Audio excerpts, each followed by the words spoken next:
Getting older does not mean getting sicker. And as a matter of fact, let me even change this up. Getting older does not mean getting sick.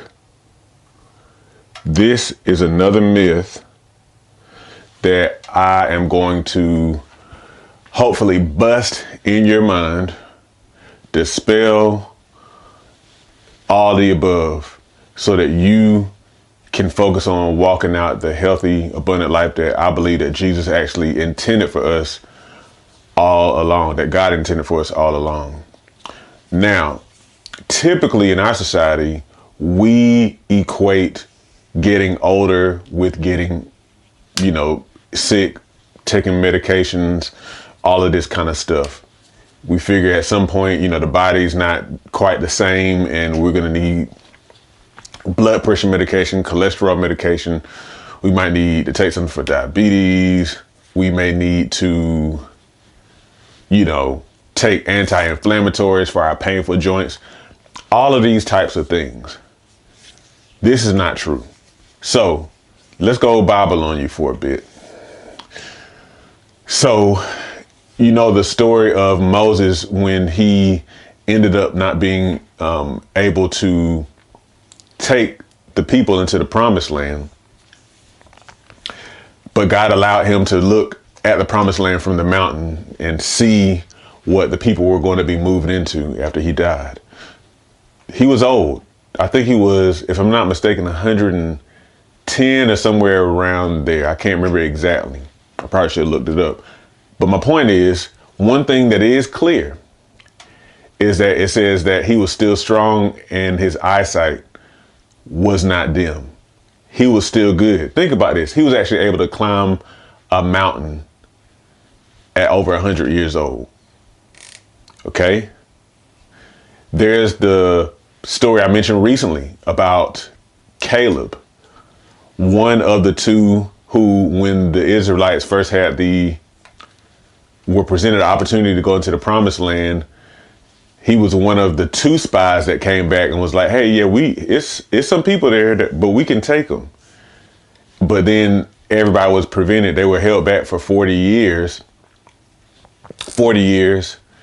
because of the unbelief of most of those spies. But this guy was still ready to go back in at the age of 85 years old. He said, I'm just as strong. I'm ready to fight.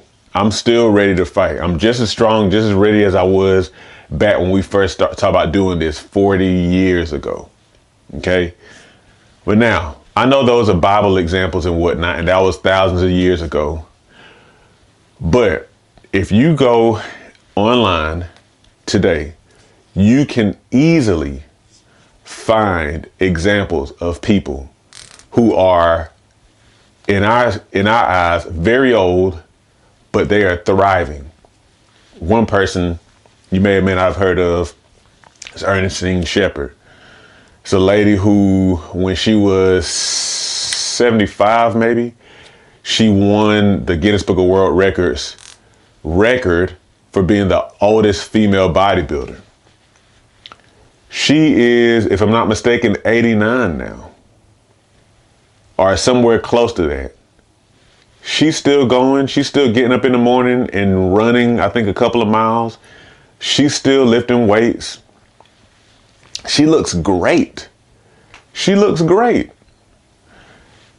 I think Dick Van Dyke, the famous American actor, Mary Poppins and Dick Van Dyke Show and all this kind of stuff, he just turned 100 years old. Dude is still dancing and all this kind of stuff. It's not necessarily the same as it was when he was maybe 30, but he's still able to move around. He's sharp. All of this kind of stuff. Now, I don't know, I don't know all of these people's medical histories and different things like that, but there are many examples of people out there who are mature in age, who are still thriving, still doing a lot of the same things that they used to do. Now, I will say this, does the body change? It does.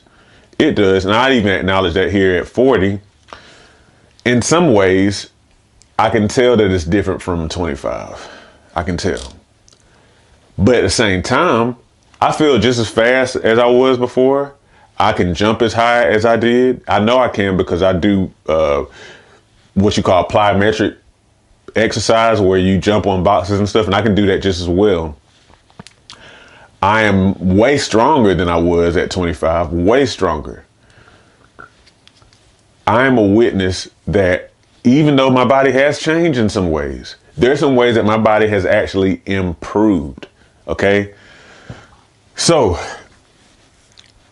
the question is, if we have been associating age with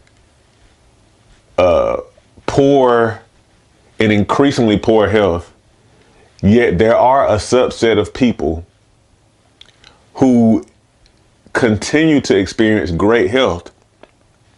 And I didn't even mention the centenarians and all these really, really old people in what you call the blue zones of the world, you know, who live, is a exceptional amount of people who live to 90s, 100s and beyond. I didn't even mention them. Definitely do your research. But what's the reason for the difference? And if you look at this thing, if you look at the reasons, or you try to find out the reason for the differences, a lot of times it seems to boil down to a couple of things: lifestyle and mindset. Now, I said this in a previous video. If you live the way a typical American person does, then you can pretty much guarantee that you'll get whatever most people get here, which is declining health as you age, not able to participate in as many activities, you start to become achier and in pain.